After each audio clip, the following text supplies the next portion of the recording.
네, 올 한 해를 시작하면서 하나님이 주신 단어는요, 이 기적이라는 단어입니다.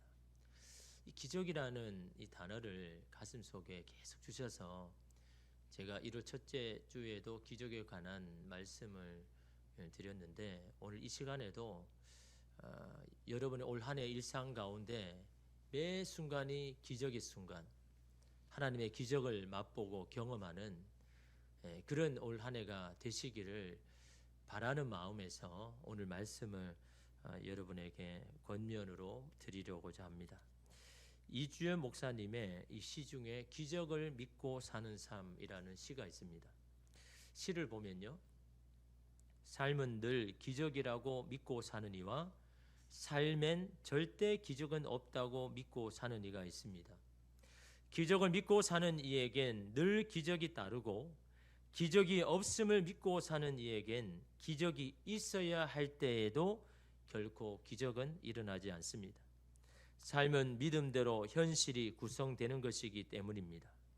또한 기적을 믿고 사는 이에겐 일상이 기적 같은 순간임을 깨닫고 경의와 감탄으로 순간순간을 채우며 감동스러운 인생을 살아갑니다. 여러분, 이 시의 중요한 핵심은 바로 마지막 부분에 있죠. 왜 기적을 믿고 살아가야 되는지, 그 기적을 믿고 살아가는 삶에 어떤 유익이 있기에 기적을 믿고 사는 사람과 믿지 않는 사람, 기적을 믿지 않는 사람들은 정말 기적이 일어날 그 순간에 기적을 보지 못한다. 얼마나 여러분 낭패입니까? 그런데 여러분, 기적을 믿고 사는 사람은요, 어떻습니까? 일상이 기적 같은 순간임을 깨닫게 되더라는 거죠. 그리고 그 일상이 하나님을 향한 감격과 감탄으로 인생을 살아갈 수 있기 때문에 기적을 믿고 사는 삶이 정말 중요하다라고 그렇게 이야기를 하죠. 왜 그러냐 하니까요, 사람은요, 어떤 관점을 가지고 살아가느냐가 중요하죠. 어떤 관점을 가지고 오냐에 따라서 삶이 그렇게 보이는 겁니다. 그 사람이 참 미안하죠. 내가 어떤 마음은 어떤 관점을 가지고 똑같은 대상인데도 그게 다르게 보이는 겁니다. 사람은요, 보이는 대로 마음의 이런 관점을 생각하는 그것이 보이는 대로 이런 보이기 때문이죠. 그래서 여러분, 마음속에 좀 부정적이고 회의적인 관점을 가진 사람은요, 뭘 보든 다 그렇게 보이는 겁니다. 너무나 나에게 유익된 것도, 그런 말들도 그냥 부정적으로 보이는 겁니다. 나를 치는 것으로 이런 생각되는 거죠. 그건 내가 그런 관점을 가졌기 때문입니다.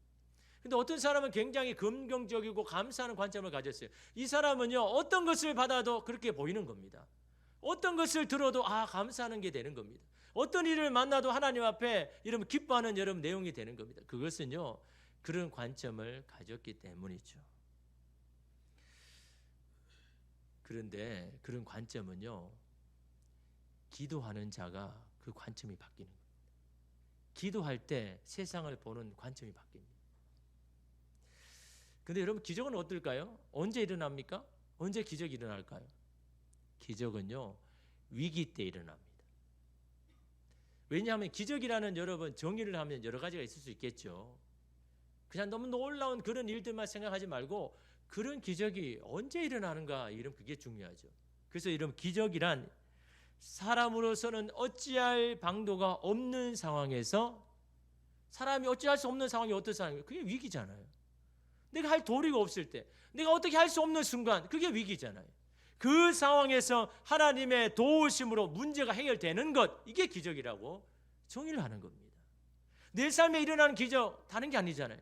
내가 어떻게 할 수 없는 그 상황에서 하나님의 도우심으로 그 문제가 해결되는 것을 볼 때, 야, 이건 하나님의 기적이다라고 말할 수가 있는 거죠. 그래서 기적은요, 위기일 때 일어나더라라는 겁니다. 여러분, 이스라엘 역사상 기적을 가장 많이 체험한 왕이 누구일까요? 이스라엘에 많은 왕이 있잖아요, 그죠? 그 중에서 가장 하나님의 기적을 많이 경험한 왕 누구일까요? 바로 히스기야입니다. 히스기야. 근데 히스기야는 왜 하나님의 기적을 그렇게 많이 본 걸까요? 왜 그렇게 많이 경험했을까요? 히스기야가 잘났어요? 물론 히스기야가 잘한 것도 있죠. 히스기야는요, 어려움이 많았기 때문에. 그 한 가지 이유입니다. 어려움이 많아서 하나님의 기적을 많이 경험하더라는 거죠. 여러분 성경을 보면요, 하나님의 기적은 꼭 그 사람이 궁지에 몰렸을 때, 위기에 처했을 때 기적이 일어나는데 다 그런 게 아니잖아요. 다 궁지에 몰렸다 하나님 기적 여러분 발견합니까? 그 상황 가운데도 어떻게 하는가, 거기에 여러분 하나님의 기적을 여러분 경험하더라라는 거죠. 여러분 히스기야가 어떻습니까? 자기가 왕이 되었는데 하필이면 그 당시에 정말 대단한 초강대군 아수르가 막 일어나가지고 주변에 있는 나라들 하나씩 점령해 나가는데 이거는 뭐 속수무책으로 당할 수밖에 없는 겁니다. 북이스라엘도 아수르에게 망해버렸죠. 이제 남유다만 남았는데 이 아수르 사네립이 이 군대를 이끌어와가지고 예루살렘을 둘러싸고 뭐라고 하냐 하니까 너희가 믿는 하나님 너희를 안 도와줄 거다. 너희는 항복해라. 너희는 선지자가 하는 말을 듣지 말고 너희가 살 길을 항복하는 것밖에 없다. 그 이야기를 하는 겁니다. 여러분 왕의 입장에는 어떻습니까? 이 참 굴욕적인 거잖아요. 그 아수르에게 무릎을 꿇고 항복해야 되는 게 이게 여러분 얼마나 치욕적인지 모릅니다. 그 당시에 여러분 그 히스기야의 마음이 얼마나 여러분 원통하고 속상했으면요, 이사야 선지자에게 이런 말을 했습니다. 19장 3절에 보니까 그들이 이사야에게 이르되 히스기야의 말씀이 오늘은 환난과 징벌과 모욕의 날이라. 얼마나 여러분 이게 원통한 일이면요, 이게 치욕의 날이에요. 모욕의 날이라. 아이를 낳을 때가 되었으나 해산할 힘이 없도다. 이게 히스기야의 지금 마음인 겁니다. 여러분 아이를 낳을 때가 됐는데 해산할 힘이 없대요. 여러분 아이를 출산하는 엄마는 어떻습니까? 아이가 태어날 때 막 온갖 힘을 다 짜내죠. 초인적 힘을 냅니다. 왜 그렇습니까? 내 눈앞에 지금 이 새 생명이 태어나는데 내가 힘을 내지 못하면 이 아이는 죽어버리는데, 여러분 그래서 부모의 엄마이기 때문에 힘을 내는 겁니다. 온갖 힘을 태워서 골반이 뒤틀리는 그런 아픔이 있어도 힘을 내는 겁니다. 새 생명이 태어나니까. 그런데 이제 아이가 태어나야 되는데 힘이 없는 겁니다. 어찌할 도리가 없는 겁니다. 지금 내 앞에 지금 생명이 잉태하는데 그걸 여러분 출산할 힘이 없는 그런 심정, 이게 지금 여러분 히스기야의 여러분 그런 마음인 겁니다. 생명이 죽어가는데 자기는 아무것도 할 수 없는 그런 상황에 하나님을 모욕하고 항복하고 하나님을 믿지 말라고 하는 이 소리 가운데 이 히스기야는요 너무너무 힘든 겁니다. 오늘 말씀에도 히스기야는 인생에 여러분 정말 어려운 항공기를 겪고 있죠.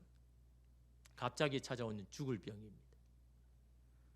근데 선지자 이사야가 여기에 대해서 청천벽력과 같은 예언을 하죠. 여러분 오늘 1절 말씀 보십시오. 그때에 히스기야가 병들어 죽게 되매 아모스의 아들 선지자 이사야가 그에게 나와서 그에게 이르되 여호와의 말씀이 너는 집을 정리하라. 내가 죽고 살지 못하리라 하셨나이다. 무슨 말입니까? 야, 너 살 생각하지 마라. 너 죽을 거다. 너 이제 모든 걸 다 정리해. 너 이제는 인생을 이제 마감해야 돼. 여러분 이사야가 지금 아픔에 있는 지금 원통함에 있는 이 히스기야에게 이런 말을 하는 겁니다. 이런 보통 같으면 어떻게 해야 됩니까? 위로를 해야 되잖아요.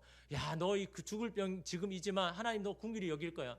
하나님 살아계신 하나님이 너 꼭 치료해 줄 거야. 그러니 너 낙심하지 말고 포기하지 말고 끝까지 하나님 바라보고 너 견뎌내. 뭐 이런 말을 해야 되는데, 아니 이사야는요, 나 너 죽을 거니까 너 딴 생각하지 마. 너 지금 정리해. 너 이제 곧 죽을 거야. 여러분 이 이야기를 들었을 때 히스기야의 마음이 어떨까요? 왜 이러면 이사야가 이 이야기를 했을까요? 히스기야가 지금 어떤 마음인지 알면도 불구하고 왜 이런 이야기를 해줬을까요? 어찌 보면요, 히스기야의 반응을 보고 싶은 거죠. 이 문제 앞에 히스기야가 어떤 태도를 가지느냐, 아마 그걸 지켜보기 위해서 하는 건지 모릅니다. 왜 우리가 그렇게 생각할 수 있습니까? 하나님이 이 히스기야에게 15년 생명 연장해 주신 거 우리가 알잖아요. 어차피 살리실 건 알잖아요. 근데 왜 이사야를 통해서 너는 이제 죽을 거다, 너 살 생각하지 말라라고 왜 이야기를 했을까요? 여러분 그 주님의 그 마음을, 여러분 하나님의 마음을 여러분 아셔야 되는 겁니다. 정말 히스기야가 죽기를 원합니까? 히스기야가 그냥 이 병으로 그냥 끝나기를 원합니까? 주님의 뜻은 그게 아니잖아요. 이 문제 앞에 히스기야가 지금 어떻게 반응할까, 여러분 그걸 하나님 보시는 겁니다. 오늘 우리도 마찬가지입니다. 히스기야와 같은 그런 상황 앞에 왜 하나님이 그냥 아무것도 안 하고 계십니까? 아무것도 하지 않는 하나님이 아니잖아요. 왜 아무것도 안 하고 있을까요? 우리의 태도와 반응을 보시는 겁니다. 네가 이 문제 앞에 너는 어떻게 반응할 거냐? 어떤 태도를 가질 거냐? 여러분, 히스기야가 언제 이 병에 걸렸습니까? 그때에입니다. 아수르를 크게 물리쳤을 때, 승리한 후에. 여러분, 이거는요 이스라엘에게 기적과 같은 상황입니다. 모든 나라가 다 망했습니다. 다 졌습니다. 남유다만 남았습니다. 이제는 예루살렘 그 하나만 남아가지고 포위하면서 이제는 항복할 수밖에 없는 그때에 히스기야는 어떻게 합니까? 이 문제 앞에 성전에 나가서 기도하잖아요. 여러분, 이걸 간과하지 마시길 바랍니다. 이 절체절명의 위기 속에 성전에 가서 기도합니다. 왜냐하면 지금 자신들이 할 수 있는 게 아무것도 없기 때문에, 아수르 앞에 이러면 대치할 만한 힘은 자기들이 없기 때문에, 분하고 원통하지만 자신이 어떻게 할 수 있는 것이 없기에 여러분, 이 히스기야는요 하나님의 성전 앞에 나가 기도하고 있는 겁니다. 여러분, 그럴 때 기도해야죠. 바쁠수록 기도해야죠. 힘들수록 기도하죠. 원통할수록 기도해야죠. 기도할 때의 평범한 일이 하나님의 기적이 여러분 임하는 겁니다. 왜냐하면 기도할 때 주님의 마음은, 주님의 관점을 갖기 때문에, 관점이 바뀌면요 삶이 변화됩니다. 그 관점은요 내 스스로 바꿀 수 없습니다. 세상을 바라보는 관점, 내가 이렇게 봐야지 한다고 이러면 됩니까? 주님이 바꿔주셔야 되는 겁니다. 주님의 마음이 임하면요 내 삶을 바라보는 관점이 달라집니다. 내 육신을 바라보면 나에게 희망이 없는 것 같지만 주님의 마음으로 바라보면 내 인생은요 하나님 앞에 이런 희망이 되는 겁니다. 기도하는 자에게 여러분 하나님께서 그 관점을 바꾸시는 겁니다. 그 기도를 들으신 하나님께서 어떻게 하셨습니까? 19장 35절에 보니까 이 밤에 여호와의 사자가 나와서 아수르 진영에서 군사 18만 5천 명을 친지라 아침에 일찍 일어나 보니 다 성장이 되었더라. 여러분, 18만 5천이 그 당시에 인구가 별로 없는 그 당시에 18만 5천이라는 대단한 군대인 겁니다. 그게 이스라엘 예루살렘을 둘러쌌습니다. 곧 항복하라고 그랬겠는데, 이사야가 하나님 앞에 성전에 나가서 우리는 할 수 없습니다, 주님만이 우리를 도와줄 수 있습니다라고 그 성전에서 여러분 절규하면서 기도할 때 하나님이 그 기도를 들으시고 여러분 사자를 보내서 18만 5천 명이요 다 성장이 되어버렸어요. 기적 같은 여러분 순간 아닙니까? 근데 남유다가 한 게 아무것도 없죠. 히스기야는 그냥 기도한 것뿐입니다.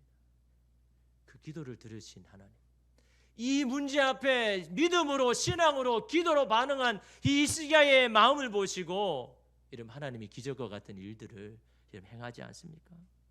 근데 이런 승리를 거둔 후에 지금 히스기야가 죽을 병에 걸린 겁니다. 이 히스기야가 어떻게 합니까? 여러분 2절 보십시오. 히스기야가 낯을 벽으로 향하고 여호와께 기도하여 이르되, 히스기야가 보이는 반응은 항상 똑같습니다. 아수르가 쳐들어와서 국가가 위기의 상황에 처해도 하나님 앞에 기도로 나아갑니다. 자기는 죽을 병에 걸렸습니다. 이유도 모릅니다. 그럼에도 불구하고 하나님 앞에 나와서 기도하잖아요. 여러분, 히스기야 기적을 발견한 여러분 경험하는 건 다른 이유가 아닌 겁니다. 문제 앞에 하나님 앞에 기도하는 것, 늘 똑같이 여러분 하나님 앞에 반응하는 것, 여러분 이걸 여러분 보셔야죠. 벽을 바라면서 기도한다는 건요 하나님께만 집중하겠다는, 하나님 앞에 이 문제 내가 해결 안 받겠다는 결단의 마음이에요. 절실한 마음이에요. 한번 해보고 안 하는 게 아닙니다. 야곱처럼 하나님 지금 내게 축복을 주시지 아니하면 내 여기를 떠나지 않겠습니다라는 그런 결혼을 안 가고, 히스기야도 마찬가지입니다. 주님, 이 죽을 병 나는 여기 할 수 있는 거 아무것도 없습니다. 주님이 은혜를 베풀어 주셔야 돼요. 주님이 나를 긍휼히 여겨 주셔야 돼요. 히스기야가 여러분 어떤 기도합니까? 3절에 보니까 여호와여 구하오니 내가 진실과 전심으로 주 앞에 행하며 주께서 보시기에 선하게 행한 것을 기억하옵소서 하고 히스기야가 심히 통곡하더라. 기억해달라는 건요 나를 불쌍히 여겨달라는, 하나님 제가 주님께 행한 일들이 있지 않습니까? 내가 주님께 선한 일들을 했지 않습니까? 그걸 기억하셔서 내게 은혜를 베푸시옵소서, 나를 긍휼히 여겨 주십시오라고 하나님 앞에 통곡하면서 절규하면서, 얼마나 마음이 답답했으면 여러분 그렇겠습니까? 그런데 여러분, 왜 하나님께서 히스기야에게 이런 죽을 병을 주셨을까요? 아무 여러분 이유 없이 그냥 히스기야 고생하라고 이거 주셨을까요? 아니요. 이 죽을 병을 주신 하나님의 뜻이 분명히 있다라는 겁니다. 여러분, 일상의 기적이 되는 삶을 위해서는요, 내게 일어나는 일들에 대한 하나님의 선하신 뜻을 찾아야 되는 겁니다. 왜 이런 일이 내게 일어났지? 하나님, 나를 향한 하나님의 뜻이 도대체 뭐지? 그걸 찾을 때요, 우리 일상이 기적이 되는 겁니다. 오늘 또 여러분 이 시간도 마찬가지죠. 왜 죽을 병에 걸린지 모릅니다. 그러나 하나님의 분명한 뜻이 있죠. 이유가 있습니다. 한 잡지에 기고를 한 분이 있습니다. 그는 헬기 조종사입니다. 그에게 세상 어떤 것과도 바꿀 수 없는 아름답고 소중한 딸이 태어났습니다. 얼마나 기쁠까요? 근데 이 딸이요, 태어나자마자 자가 호흡을 못하는 겁니다. 즉 스스로 호흡을 못하는 거예요. 그래서 태어나자마자 신생아 중환자실에 입원한 겁니다. 그 중환자실에서 생과 사를 오가면서 살아남으려고 몸부림칩니다. 여러분, 그걸 바라보는 부모가 어떤 마음일까요? 이 두 사람이 하나님 앞에 간절히 기도했습니다. 하나님, 불쌍히 여겨주십시오. 내게 주신 딸 아닙니까? 이 딸이 지금 생사를 오가고 있습니다. 따뜻한 엄마 품에 안기지도 전에 저 차가운 중환자실에서 지금 생사를 오고 가고 있습니다. 하나님, 불쌍히 여겨주십시오. 얼마나 간절히 기도했겠습니까? 여러분이 여러분 자녀가 그렇다면 기도 안 하겠습니까? 다 모든 거 다 제쳐놓고 기도하겠죠. 이 간절한 두 사람의 기도를 들으셨는지 이 아이가 한 달 만에 건강을 되찾고 퇴원을 하는데, 근데 이 아이에게 남은 게 있습니다. 후유증으로 뇌병변 장애 1급을 받았습니다. 뇌 이상이 생겨가지고 서지도 못합니다. 말도 못합니다. 인생에 있어서 여러분 가장 큰 문제에 지금 이 두 사람이 처해진 거잖아요. 그럴 때 이 사람들이 한 게 다른 게 아닙니다. 주님, 우리가 할 수 있는 건 없습니다. 하나님, 이 아이를 불쌍히 여겨주십시오. 긍휼히 여겨주십시오. 그렇게 기도하니까요, 그 전까지 너무 속상한 겁니다. 원통한 겁니다. 아니, 누군가에게는 건강하게 태어난 아이는 당연한 건데, 평범한 건데, 하나님, 왜 내게는 이렇게 어렵습니까? 힘듭니까? 누군가에게는 건강하게 태어난 아이가 너무 당연한 건데 왜 제게는 이렇게 힘든 일이 됩니까? 라고 얼마나 속상한데, 그런데 하나님 앞에 이러면 기도하니까요, 그 아이를 바라보는 관점이 달리더라는 거죠. 하나님께서 이 장애를 준 이 딸을 통해서 하나님 나를 바꾸시고 나를 단련하게 하시는 것이 있구나. 이 딸 아이를 통해서 내가 하나님 앞에 겸손하게 하시는구나. 정말 다른 사람을 공감할 수 있는 그것을 내게 가르치는구나. 왜냐하면 이 사람은요, 일명 엄친아입니다. 엄친아. 육사를 졸업하고 나라와 국가를 위해서 내가 명화롭게 살겠다라는 그런 숭고한 뜻을 가지고 살아왔던 사람입니다. 뭐든 열심히 하면 다 할 수 있다는 그런 마음을 가졌는데, 그의 인생에 찾아온 내가 어떻게 할 수 없는 이 아이의 이 장애 앞에 인생이 혼란해지는 겁니다.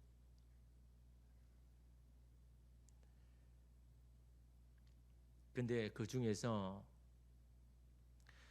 가장 마음 깊이 하나님께 깨달은 거는요, 평범한 삶이 주는 행복, 이게 얼마나 큰지.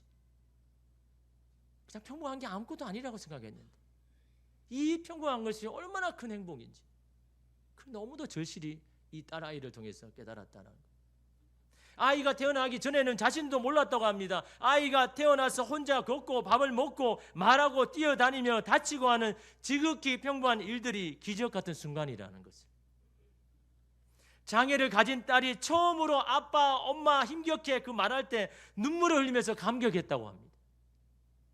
누구는 여러분 아이가 말을 딱 띄워가지고 엄마 아빠 할 때는 너무 기뻐가 박수를 치지만요, 이 부부에게는요 너무너무 감격적인 거예요.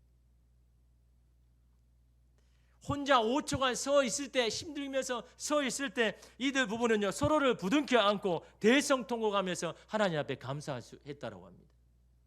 아이가 나이가 들어가지고 혼자 서는 건 당연한 것 같은데 이들 부부에게 이 아이는요 그렇지 않다라는 거죠.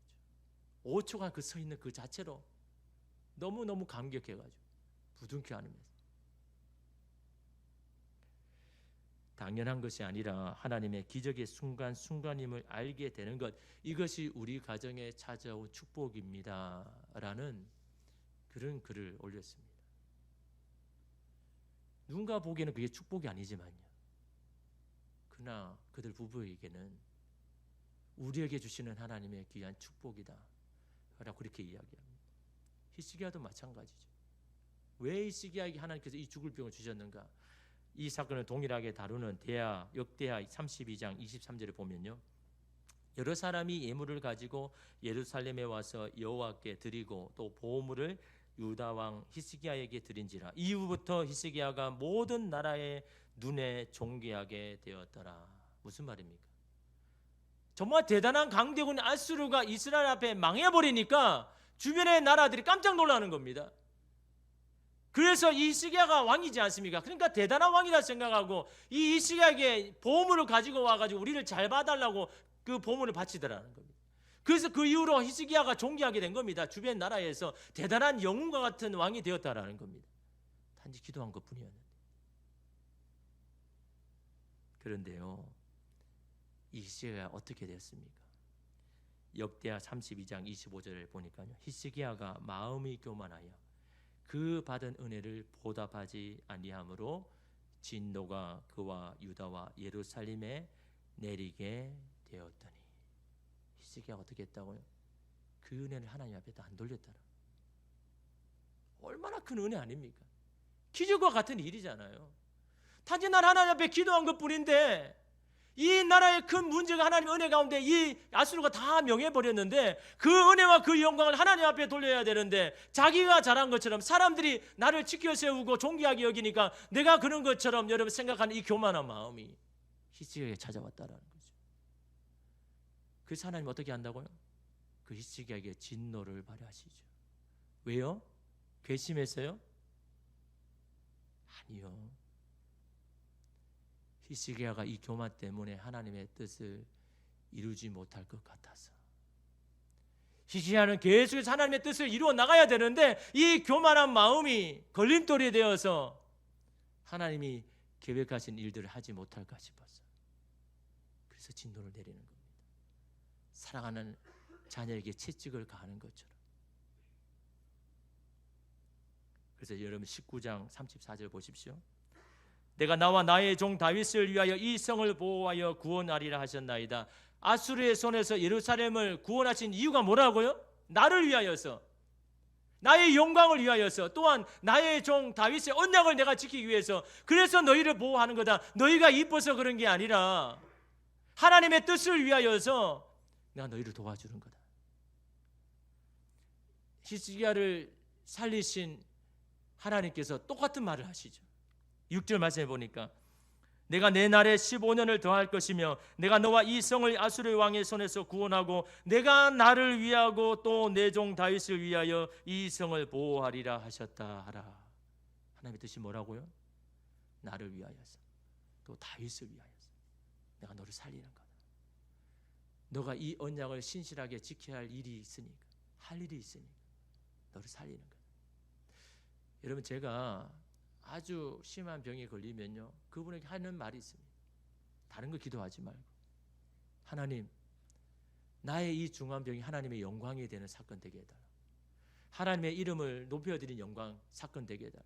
하나님이 여기 살아 계신다라는 것을 사람들에게 간증하는 사건이 되게 해달라고 그렇게 기도해 보십시오. 무조건 내 병을 고쳐달라고 기도하지 말고 내 이 죽을 병이 하나님의 영광이 되는 사건 되게 해달라고 그렇게 기도해 보십시오.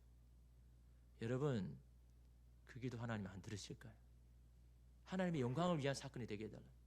오늘 저와 여러분이 하는 그 모든 문제 있지 않습니까? 내가 어찌할 수 없는 그 모든 것, 여러분 이걸 하나님 앞에 드릴 때 어떻게 기도해야 됩니까? 주님, 이것이 하나님의 영광이 되는 사건 되게 해주십시오. 하나님이 여기 가운데, 우리 가정 가운데 살아 역사하신다는 그 증거가 되는 사건 되게 해달라고 그렇게 기도해야죠. 그럴 때 이런 하나님의 놀라운 기적이요, 우리 일상 가운데 임하시는 겁니다.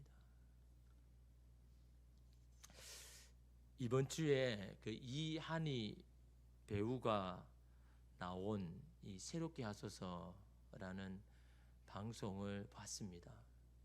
이한희 배우 잘 아시죠? 요즘 또 그 드라마에 뭐 나오는 것 같더라고요.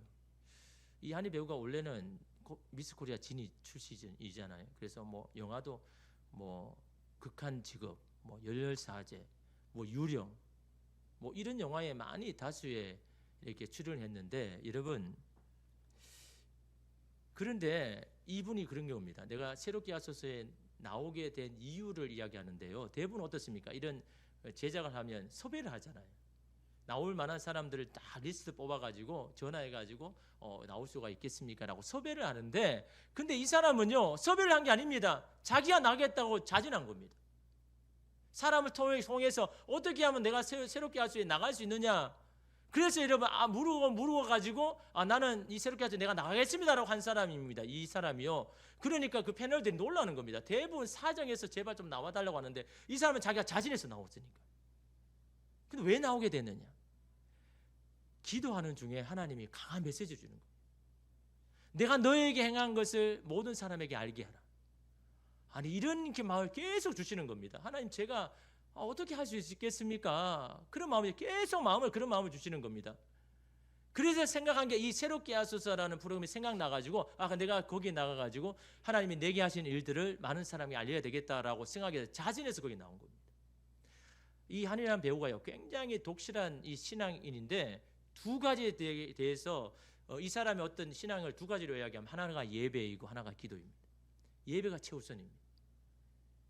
기도가 최후의 보루처럼 기도를 하는 사람입니다. 그래서 그가 그 삶을 살아오는 여러 가지 이야기를 하는데, 특별히 미스 코리아 이 경연에 참석한 이야기를 하는데, 그것도 여러 가지 하나님의 섭리 가운데 이렇게 보시면 아마 알 겁니다. 그 들어갔는데, 하나님 왜 나를 이 미스 코리아 경연대에 가게 하셨는가라는 것을 생각하고, 그래서 여러분 어떤 일을 할 때는요, 항상 생각하십시오. 하나님, 내가 이 일을 하게 되고 여기에 가게 되는 하나님의 뜻이 뭘까요? 무슨 뜻이 겹쳐서 나를 하여금 하게 하십니까? 여러분, 이거를 고민하셔야 되는 겁니다. 이 한이 배우도 그런 겁니다. 내가 미스 코리아 내가 가려고 생각도 안 했는데 여기에 경연을 참석했는데, 하나님, 도대체 하나님 여기에 참여하기 이유가 뭡니까? 그런 마음을 가지고요, 그 경연 합숙을 하잖아요. 많은 사람 합숙하잖아요. 합숙한 첫날부터요, 예배를 드렸습니다. 예배 드리고 싶은 사람 모아가지고 거기서 합숙실에서요, 예배를 드립니다. 처음에는 몇 명이 시작됐는데, 나중에는요, 경연에 참석한 반 이상이 예배에 참석하는, 놀라운 기적이잖아요. 그런데 이 주최 측에서 예배를 중단하라는 겁니다. 너무 방해가 되니까 중단하라는 겁니다. 불이익을 주겠다라는 겁니다. 그럼 어떻게 해야 될까요? 하나님, 불이익을 준다니까 일단 여기에 참석을 하고 뭘 해야 되지 않습니까? 뭐 이래야 되잖아요. 근데 이 사람이요, 내가 미스 코리아 경연대에 안 나갔더라도 내가 이 예배를 쉴 수 없다. 대단한 말. 여러분, 이게 하나님 감동하시는 겁니다. 우리가 쉽게 이런 인간적으로 생각하면 이거 참석은 내려놔도 되잖아요. 눈앞에 그냥 미스 코리아 경연에 참석했는데 이거 끝까지 해야 되잖아요. 그건 인간의 생각이고, 자기가 하나님 앞에 드리는 태도는 다른 게 아니라는 거죠. 내가 미스 코리아 경연대에 안 나가도 나는 이 예배를 내가 지키겠다. 이러면 이 마음을 하나님 보시는 겁니다. 근데 어떻습니까? 다 같은 마음 아니잖아요. 한 명씩 떨어져 나가는데, 마지막 날이요, 본선이 마지막 날 2명이 딱 남았어요. 이 2명이 함께 기도하는, 예배합니다. 근데 여러분, 이 2명 중에 한 명이 진이 되고 한 명이 선이 됐습니다. 여러분, 하나님이 하시는 걸 마음을 보시는 겁니다. 그 사람이 어떠함이 아닌 겁니다. 하나님 앞에 어떤 반응과 태도를 보이는가. 그러면서 이 기도에 관한 이야기를 하는데, 이 분이 이 극한 직업, 이 천만 영화 이 극한 직업에 출연했잖아요. 그래서 촬영을 시작하기 전에 기도로 시작했습니다. 그래서 그 출연진 중에 교회를 다니는 사람 뭐 이렇게 이야기해가지고, 거기에 유승용도 있고 그리고 진성규도 있고, 그 3명이 함께 촬영하기 전에 기도를 시작하는 겁니다. 예배를 드리면서. 근데 이들은 이 영화가 1000만 명이 될 줄은 생각도 못한 겁니다. 하나님 앞에 하나님 이것을 통해서 하나님 영광이 되게 해달라고 이 세 명이 기도하는데요. 이 촬영을 시작하는 이 예배를 통해서 이 류승룡이라는 이 배우가 지금까지 술을 못 끊었는데 거기에서 하나님을 만나고 술을 끊게 되는 거죠. 그러니까 이 승룡 입장에서는 이게 1000만 명이 되고 아닌 게 중요한 게 아닌 겁니다. 내가 하나님을 만난 거, 내가 하나님을 경험한 거, 이게 그게 더 중요한 겁니다. 내 힘으로 끊을 수 없는 것을 이 예배와 기도를 통해서 완전히 끊어버리는 그런 역사를, 기적을요, 이 기도하는 가운데 그가 경험한 겁니다. 또한 여러분, 그 이동이라는 뭐 배우 있죠, 그죠? 저는 잘 모르겠는데 뭐 안경을 끼고 뭐 그 국한지검에 나온 이 사람이 교회를 안 다니고 신앙이 없는 사람인데 이 세 사람이 계속해서 이 촬영 전에 기도하고 예배를 하는 거 보니까 도대체 뭘 하나 해서 그래서 이 사람이요 그 예배가 기도 가운데 참여를 했다는 거예요. 여러분 이게 기적 아닙니까? 하나님을 전혀 모르고 교회 나가보지 않은 사람이요. 세 사람의 믿음의 사람이 기도할 때 그 가운데 이런 믿지 않는 사람 그것과 함께하고 여러분 그 촬영할 때 여러분 하나님 앞에 기도했다는 거죠. 그런 와중에 하나님께서 자녀를 주셨습니다. 얼마나 귀한 자녀입니까? 노산이기에 양수검사 하잖아요. 양수검사 하고 기다리는데 이 병원에서 정밀 양수검사를 해야 된다. 아무래도 당시 유전자 이상이 있고 아이는 틀림없이 유전자 이상으로 태어날 거다.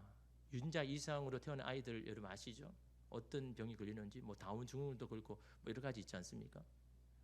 그 정밀 검사를 하는데 이 딱 정신이 혼미해지는 겁니다.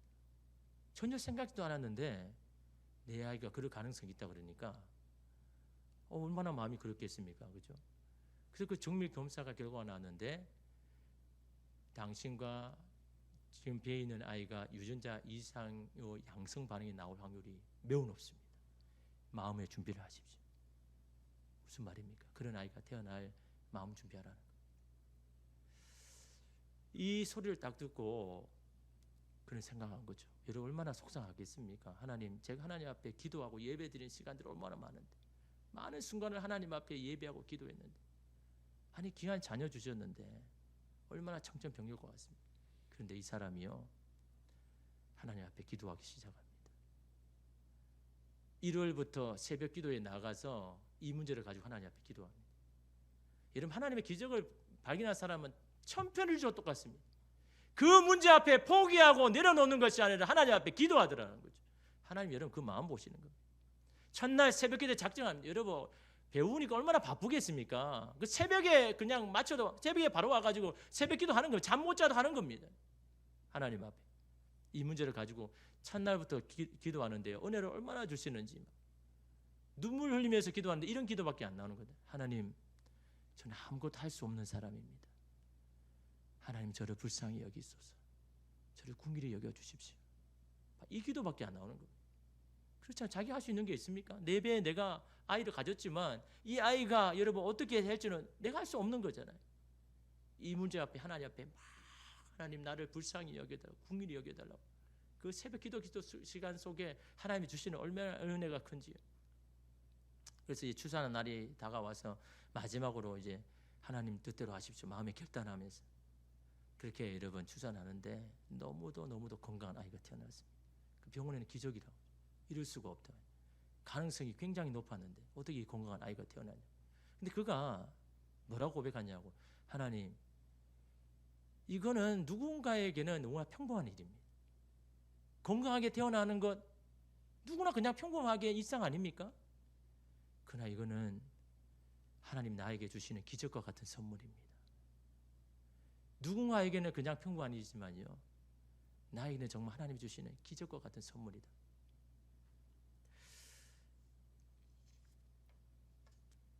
히스기야의 죽을 병, 일상을 기적과 같은 삶으로 바꾸는 소재죠. 히스기야의 문제는요 하나님의 기적을 바꾸는 소재라고 여긴 겁니다. 그래서 하나님 앞에 기도하는 겁니다. 기도할 때 여러분의 문제가 하나님의 기적의 소재가 재료가 되는 겁니다. 왜 기도 안 합니까? 기도 앞에 기도해야죠. 하나님 이 문제 앞에 내가 할 수 있는 일이 없습니다.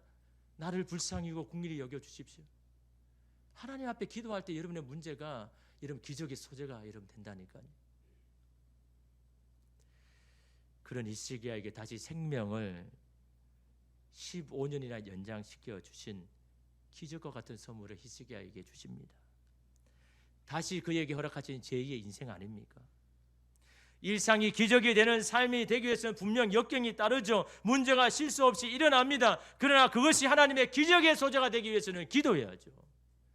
하나님 앞에 나아가서 이러면 기도해야죠. 그래야 우리 일상에 일어난 모든 것이 하나님의 기적의 삶이 이러면 되는 것 아닙니까? 기도하는 사람에게 이러면 일상이 기적이 되지, 여러분 기도하지 않는 사람은 그냥 일상인 겁니다. 우리 일상을 기적을 바꾸실 주님을 믿고 올 한 해도 여러분 기도하십시오. 기도하기를 작정하십시오. 주님, 나를 불쌍히 여겨주십시오. 궁밀히 여겨주십시오. 주님이 내 가정 가운데 내 싸움 가운데 행하실 것들을 하나님 이루시옵소서.